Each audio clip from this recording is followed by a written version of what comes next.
નમસ્તે વિદ્યાર્થી મિત્રો, ધોરણ 11 કોમર્સ વિષય આંકડાશાસ્ત્ર લેક્ચર નંબર 2 માં આપનું હાર્દિક સ્વાગત કરું છું. અને અગાઉના લેક્ચરમાં આપણે પ્રસારમાનની કેટલીક થિયરીઓ જોઈ હતી, જ્યાં ચતુર્થક વિચલનના સૂત્રો જોયા, આપણે તેના લાભ ગેરલાભ તેનો અર્થ જોયો. આજના લેક્ચરમાં આપણે ચતુર્થક વિચલનના સૂત્રનો ઉપયોગ કરીને તેનું નિરપેક્ષ અને સાપેક્ષ માપ શોધીશું. તો સ્વાધ્યાય 4.2 ના એક્ઝામ્પલની આપણે આજે ગણતરી કરીએ.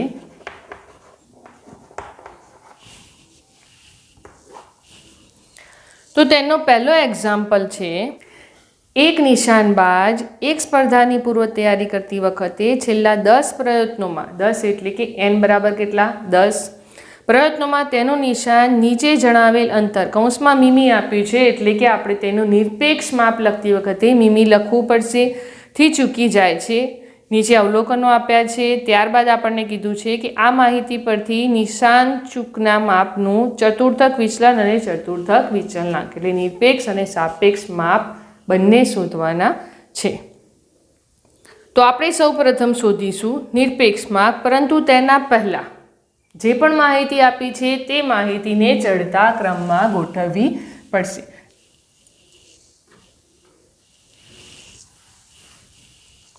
તો માહિતીને આપણે ચડતા ક્રમમાં ગોઠવીશું. સ્વાધ્યાય 4.2 એક્ઝામ્પલ 1, આપેલ માહિતીને ચડતા ક્રમમાં ગોઠવતા, એટલે તમામ અવલોકનોને આપણે ચડતા ક્રમમાં ગોઠવીશું. તો સૌ પ્રથમ આવશે 15, 18, 20, 24, 15, 18, 20, 24, ત્યારબાદ 25, 27, 32, 25, 27, 32, 35, 36 અને 41, 35, 36 અને 41, 10 થઈ ગયા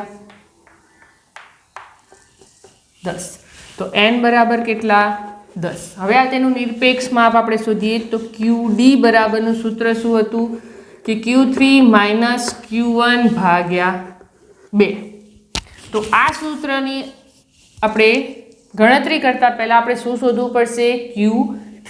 તો સૌ પ્રથમ આપણે શોધીએ પ્રથમ ચતુર્થક શોધીએ. તો પ્રથમ ચતુર્થકનું સૂત્ર શું હતું? જે n+1 ભાગ્યા 4. તો જે એટલે કે પ્રથમ ચતુર્થક એટલે 1, n બરાબર કેટલા છે 10. તો 10 વત્તા 1 માં અવલોકનની કિંમત 10 વત્તા 1 ભાગ્યા 4 માં અવલોકનની કિંમત 11 ભાગ્યા 4 માં અવલોકનની કિંમત. તો 11 ભાગ્યા 4 આપણે કરીએ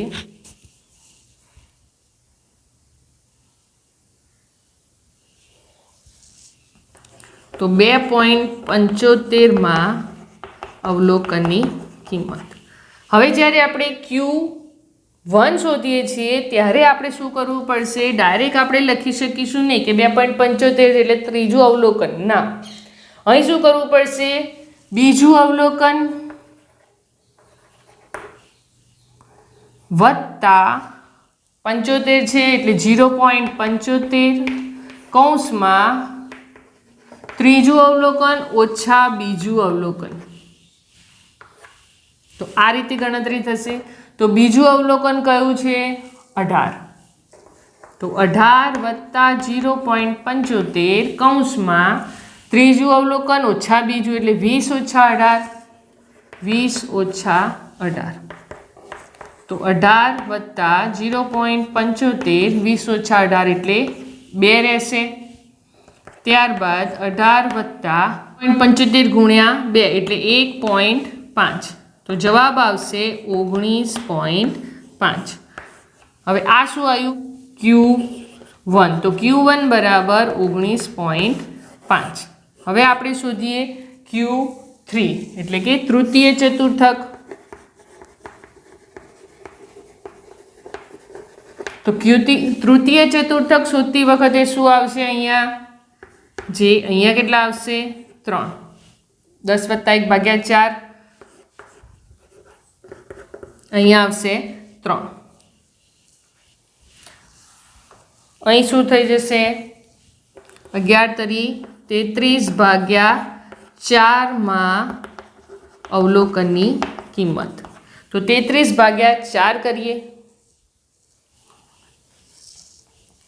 તો ત્યાં આવશે 8.25મું અવલોકન. તો અહીંયા આપણે શોધતી વખતે પણ તે જ રીતે ગણતરી કરવી પડશે.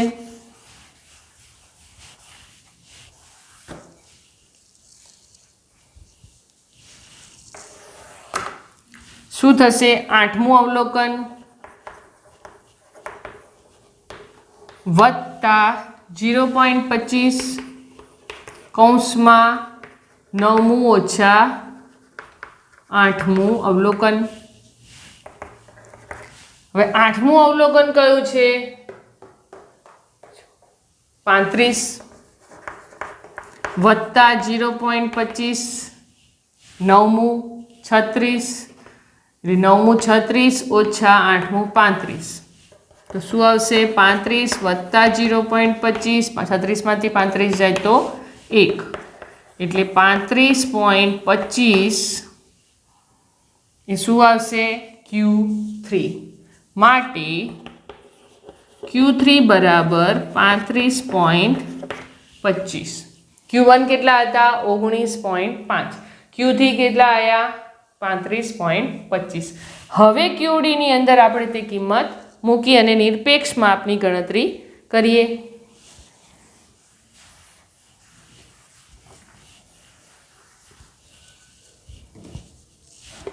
Q3 બરાબર 35.25 ઓછા 19.5 ભાગ્યા 2. બાદબાકી કરીએ તો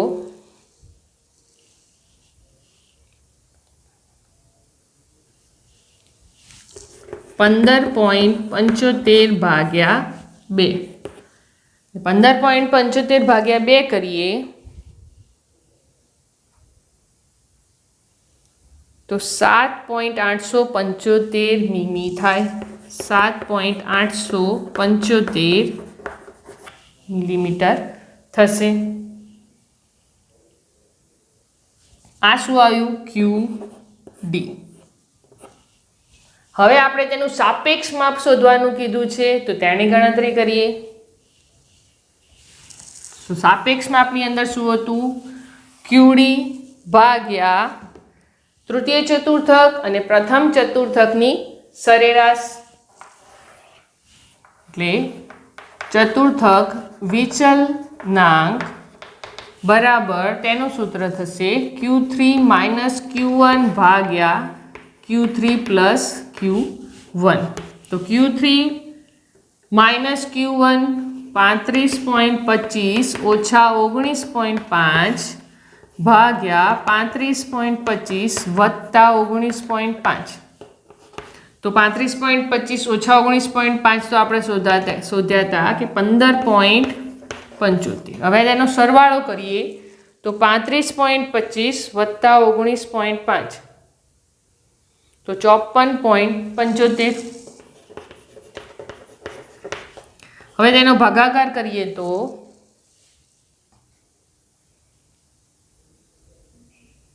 0.287 0.29 તેનો જવાબ કહેવાય.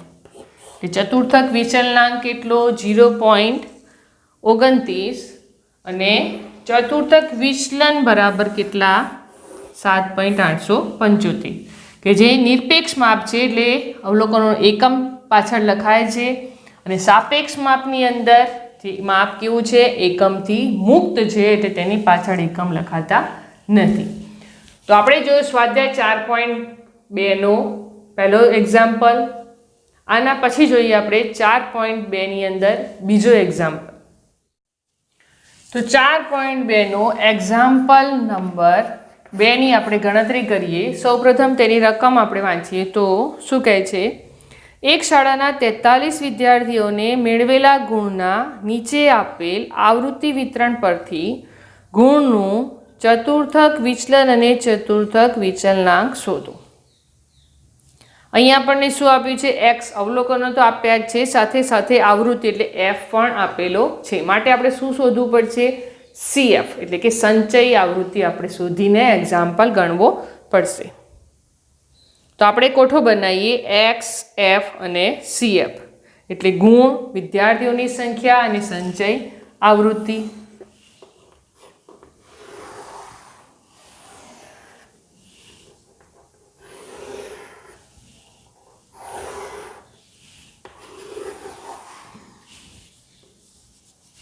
ગુણ, વિદ્યાર્થીઓની સંખ્યા અને સંચય આવૃત્તિ. આને આપણે કહીશું એક્સ એફ અને સીએફ.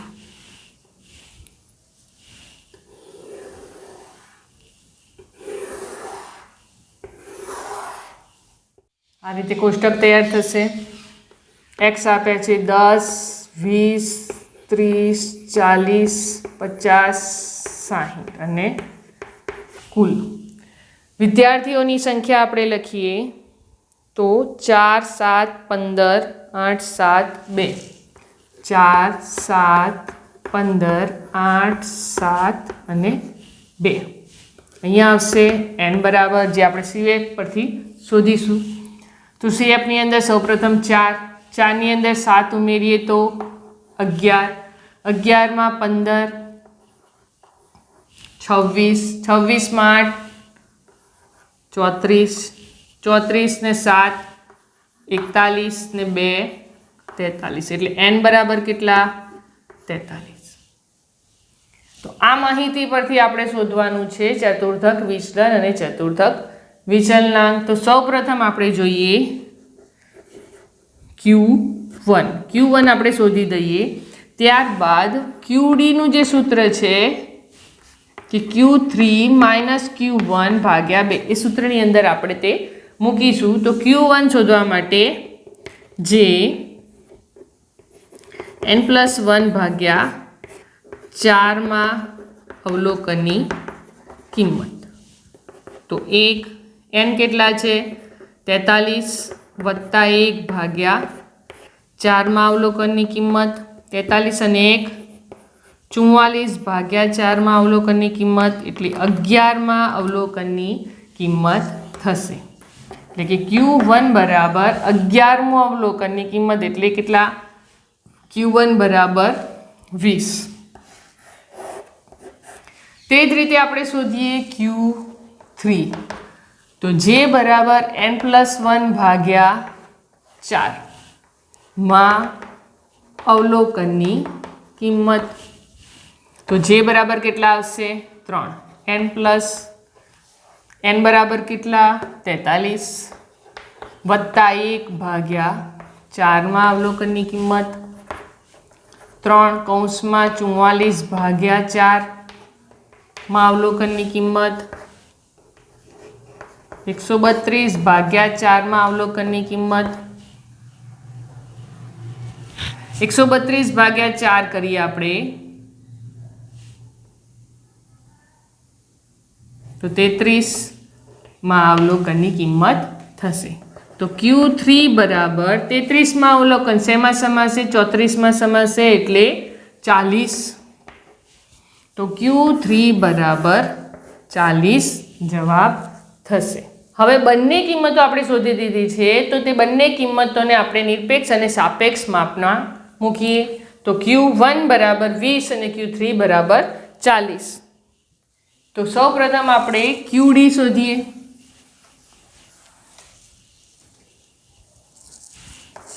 QD બરાબર Q3 - Q1 ભાગ્યા 2.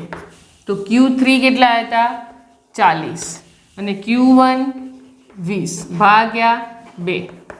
તો 20 ભાગ્યા 2 બરાબર કેટલા 10. ત્યારબાદ આપણે શોધીએ ચતુર્થક વિચલનાંક. તેનું સૂત્ર Q3 માઇનસ Q1 ભાગ્યા Q3 પ્લસ Q1. તો તેમાં લખાશે 40 ઓછા 20 ભાગ્યા 40 વત્તા 20 એટલે 20 ભાગ્યા 60 એટલે 1/3 જવાબ આવશે એટલે 0.33. એટલે ચતુર્થક વિચલનાંક બરાબર કેટલા? 0.33. અને ક્યુડી ચતુર્થક વિચલન બરાબર કેટલા? તો 10. તો એક્ઝામ્પલ નંબર 2 ની ગણતરી આ રીતે થશે કે જ્યારે તમને એફ આપ્યા હોય ત્યારે તમારે શું કરવાનું? સંચય આવૃત્તિ શોધવાની.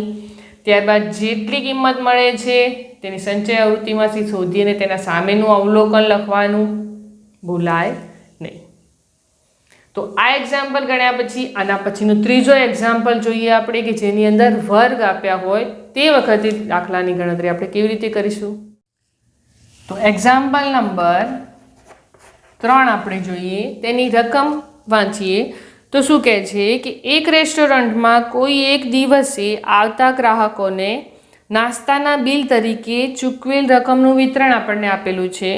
એ માહિતી આપી છે. શું શોધવાનું કીધું છે? ચતુર્થક વિચલન અને વિચલનાંક. અહીંયા આપણને એક્સની જગ્યાએ શું આપ્યું છે? વર્ગ આપ્યા છે. એટલે એક્સની જગ્યાએ આપણે વર્ગ લખીશું. ત્યારબાદ ગ્રાહકોની સંખ્યા એટલે કે એફ અને સીએફ. તો આપણે કોષ્ટક બનાવી દઈએ સૌ પ્રથમ.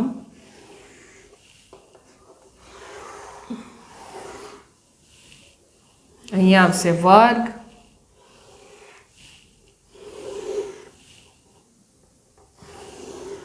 એફ અને સીએફ.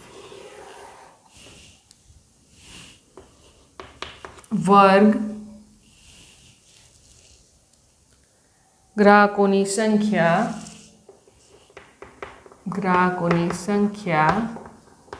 સંચય આવૃત્તિ એટલે કે એક્સ, એફ અને સીએફ.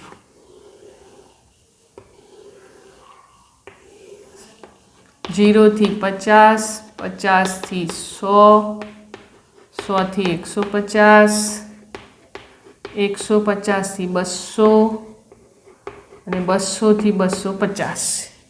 150 થી 200, 200 થી 250. હવે એફ લખીએ 25, 40, 80, 30, 25.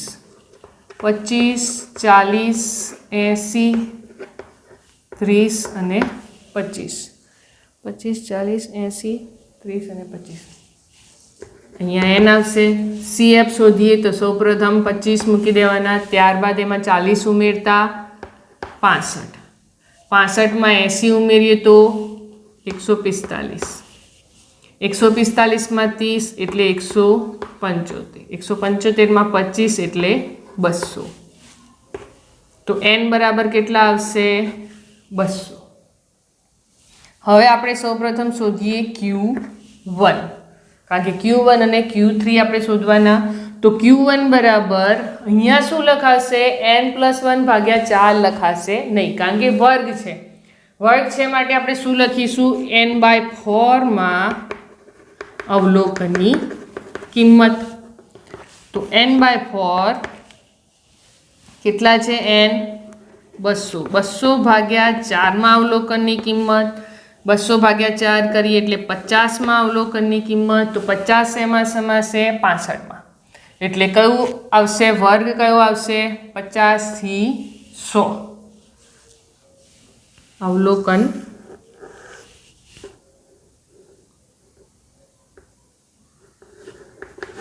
વર્ગ લખાશે. 50મો વર્ગ અવલોકનનો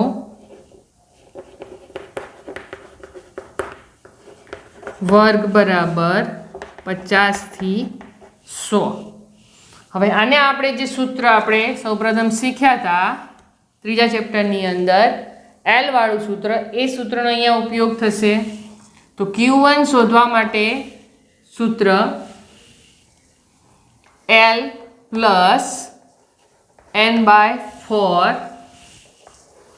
માઇનસ CF/F ગુણ્યા C. તો અહીંયા આપણે એલ બરાબર કેટલા લઈશું? નિવારક છે કે અનિવારક જોઈ લેવાનું. અહીંયા નિવારક છે એટલે એલ બરાબર 50. ત્યારબાદ CF એટલે તેના ઉપરના વર્ગની સંચય આવૃત્તિ એટલે 65 છે તો ઉપરની 25. તે જ વર્ગની આવૃત્તિ એટલે 40 અને C એટલે વર્ગ લંબાઈ, તે વર્ગની વર્ગ લંબાઈ 50. હવે સૂત્રની અંદર આપણે કિંમતો મૂકીએ તો કિંમતો મૂકતા Q1 બરાબર L ની જગ્યાએ 50, n/4 આપણે શોધ્યો તો 50 ઓછ 25 ભાગ્યા F 40 ગુણ્યા C 50. તો અહીંયા 50 વત્તા 50 માંથી 25 જશે અને 25 ભાગ્યા 40 ગુણ્યા 50. 25 પંચા 125 ભાગ્યા 40 તો 50 વત્તા 125 ભાગ્યા 4 કરીએ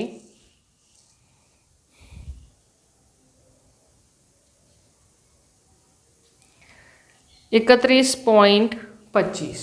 તો 31.25 31.25 માં આપણે 50 ઉમેરીએ તો 81.25 એ શું આવશે આપણો Q1. તો Q1 બરાબર 81.25 એ જવાબ આપણો થશે.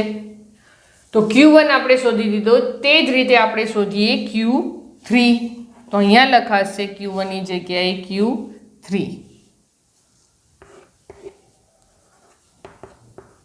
આગળ 3 લખાશે એટલે અહીંયા કેટલા થઈ જશે 150. તો 150 માં અવલોકનનો વર્ગ કેટલો થશે? 150 શેમાં સમાશે? 175 માં સમાશે એટલે વર્ગ થશે 150 થી 200. 150 થી 200. હવે 150 થી 200 લઈએ આપણે તો 150 થી 200 માં આંકડા બદલાઈ જશે. વર્ગ લંબાઈ તો તેની તે જ રહેશે. L બરાબર કેટલા થશે? 150.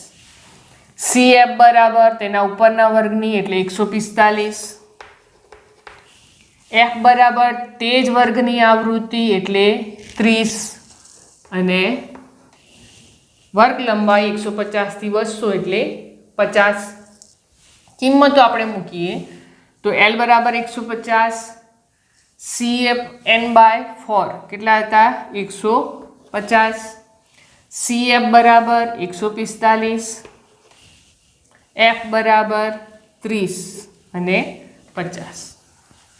હવે આપણે ગણતરી કરીએ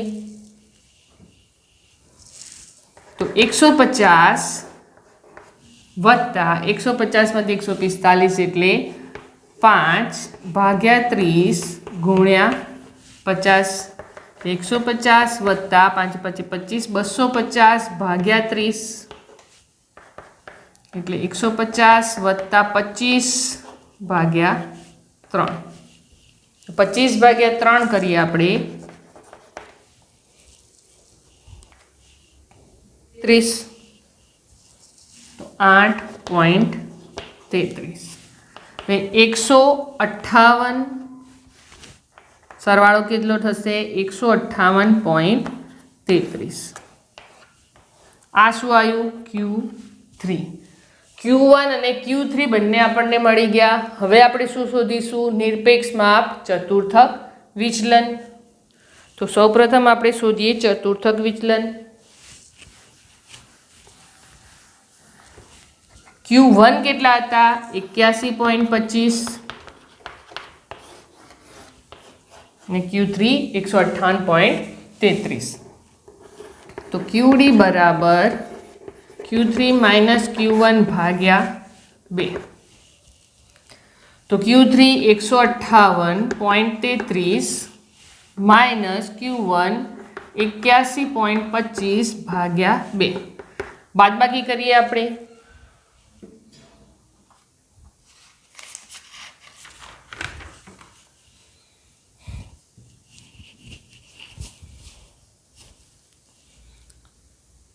77.08 તો 77.08 ભાગ્યા 2 કરીએ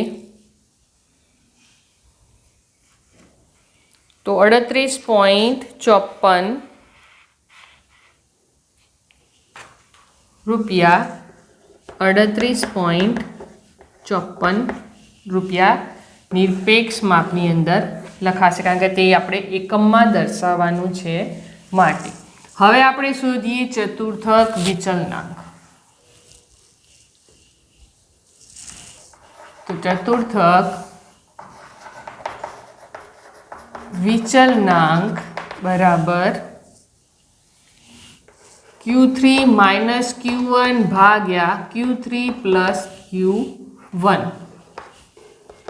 તો તે વખતે કિંમતો લખાશે 158.33 ઓછા 81.25 ભાગ્યા 158.33 વત્તા 81.25. તો આપણે બાદબાકી તો કરી હતી 77.08. હવે આપણે તેનો સરવાળો કરીએ 158.33 વત્તા 81.25 239.58 239.58 ભાગાકાર કરીએ બંનેનો